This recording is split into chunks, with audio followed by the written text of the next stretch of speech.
Hello everyone, কেমন আছেন সবাই? আশা করছি সবাই খুব ভালো আছেন। আর একটি মিনি ভিডিওতে আপনাদেরকে স্বাগতম জানাচ্ছি। তো এই ভিডিওটা হচ্ছে সকালবেলাটাতে রান্নাঘরে কিভাবে কেটে যায় ওটা নিয়ে একটা ভিডিও করেছি। তো সকালবেলা ওঠার পর থেকে তো রান্না করে মেয়েদের সময়টা কেটে যায়, সব মেয়েদেরই আশা করি। তো এখানে সবজি রান্না করার জন্য ঝিকা, পটল, কাঁকরোল, আলু এগুলো কেটে নিয়েছি। তো এটা রান্না করব শুটকি চিংড়ি দিয়ে। শুটকি চিংড়ি দিয়ে রান্না করলে আসলে বেশ মজা হয়। আর আমরা চাটগাঁয়ারা তো শুটকি ছাড়া চলে না, যে কোনো তরকারিতেই শুটকিটা দেয়া হয়, মাছ মাংস ছাড়া।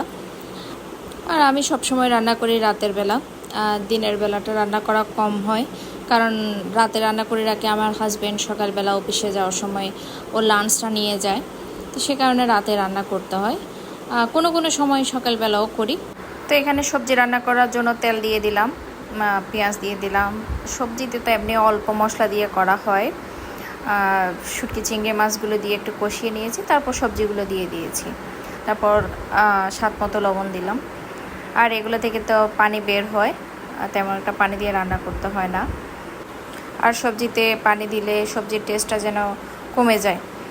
তো এখানে আমার মরিচ মশলার বক্সে মরিচ মশলা শেষ হয়ে গিয়েছিল, সেজন্য ওটাও নিয়ে নিলাম। তারপর এখানে ডিম ভাজা করার জন্য পেঁয়াজ মরিচ দিয়ে গুলিয়ে নিয়েছি। তারপর রান্না করে তো রান্নার কাজ শেষ হওয়ার পরে অনেক রকমের হাঁড়ি পাতিল হয়ে যায়, থালা বাসন, এত হাঁড়ি পাতিল থালা বাসন হয়ে যায়, এগুলো মাছতে মাছতেও শেষ। তো এগুলো মেজে নিচ্ছি। আর সাথে সাথে করে না ফেললে আসলে জমা হয়ে যায়, তো সাথে সাথে করে ফেলার চেষ্টা করি, জমিয়ে রাখি না আর কি, কারণ নিজের কাজটা তো নিজেরই করতে হবে। জমিয়ে রাখলে পরে কষ্ট হয়ে যায় কাজগুলো করতে। তো করার পরে জায়গার জিনিস জায়গায় রেখে দিচ্ছি। আর আমি এমনিতেও জায়গার জিনিস জায়গায় রাখতে পছন্দ করি। তো এখানে সবজিতে দেওয়ার জন্য ধনিয়া পাতা নিচ্ছিলাম। ধনিয়া পাতা এভাবে আপনারা রাখতে পারেন বক্সে ভরে, অনেক দিন ভালো থাকে। ধনিয়া পাতা না, শুধু মরিচও, কাঁচা মরিচও যদি বক্স ভরে রেখে দেন অনেক দিন ভালো থাকে। তো আমার সবজি রান্না শেষ হয়ে গেল। তারপর ডিমটা ভেজে নিচ্ছি। সিম্পল রান্নার মেনু ছিল একটা সবজি, তারপর ডিম ভাজা। এটা কিন্তু সিম্পল হলেও সাধারণ হলেও কিন্তু অসাধারণ। তারপর রান্নাবান্না শেষ করার পরে চুলাটা মুছে নিই।